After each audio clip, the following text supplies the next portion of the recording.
You've probably seen it on the shelves, right? Glutamine. It's everywhere in the fitness world, usually pushed as the key to muscle recovery. But what if I told you its most important jobs have almost nothing to do with building muscle and everything to do with keeping you healthy, your gut strong, and even saving lives in critical situations? Okay, let's really get into what this is all about.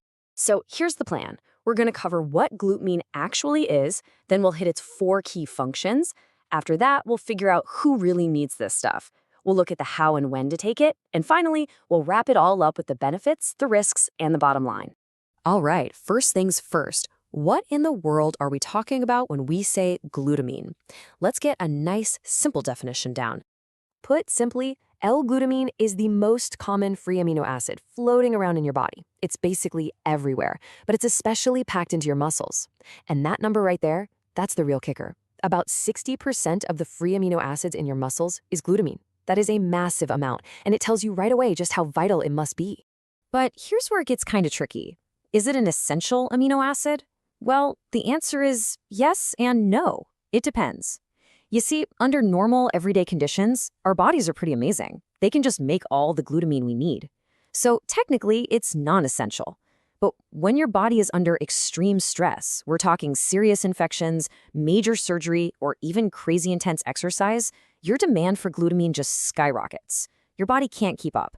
And that's when it suddenly becomes conditionally essential. You need to get it from the outside. So if it's not just for muscles, what does it actually do? This is where we get to the heart of why glutamine is so fascinating.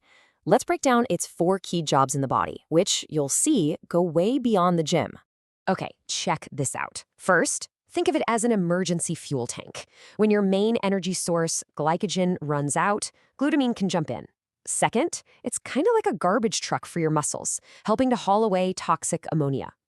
Third, and this one is a biggie, it's a primary fuel for your immune system. Your immune cells literally eat this stuff. And fourth, it's absolutely crucial for your gut health, feeding the cells that line your intestines and keeping that barrier strong.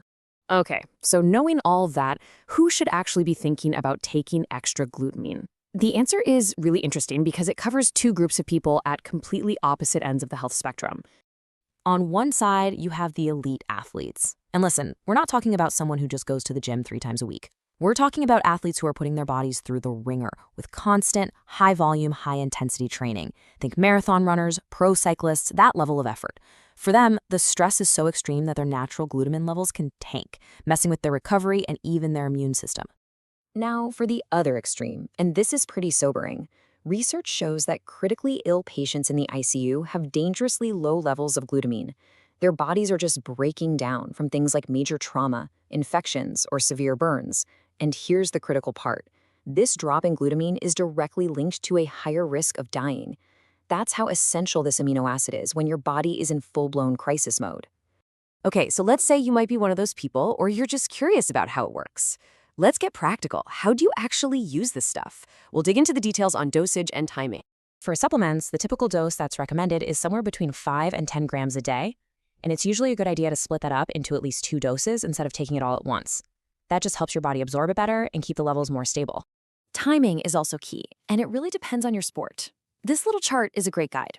If you're doing a long endurance thing, like a 2.5-hour plus run, you'd take it during the event and after. But for high-intensity stuff, like lifting weights or doing sprints, the sweet spot is taking it before you train and then again after you're done. But hey, of course, you don't have to get it from a powder. You can get plenty of glutamine from your food. It's loaded in high-protein foods like meat, fish, eggs, and dairy. And if you're plant-based, no worries. You can find it in things like legumes, nuts, seeds, and even veggies like spinach and cabbage.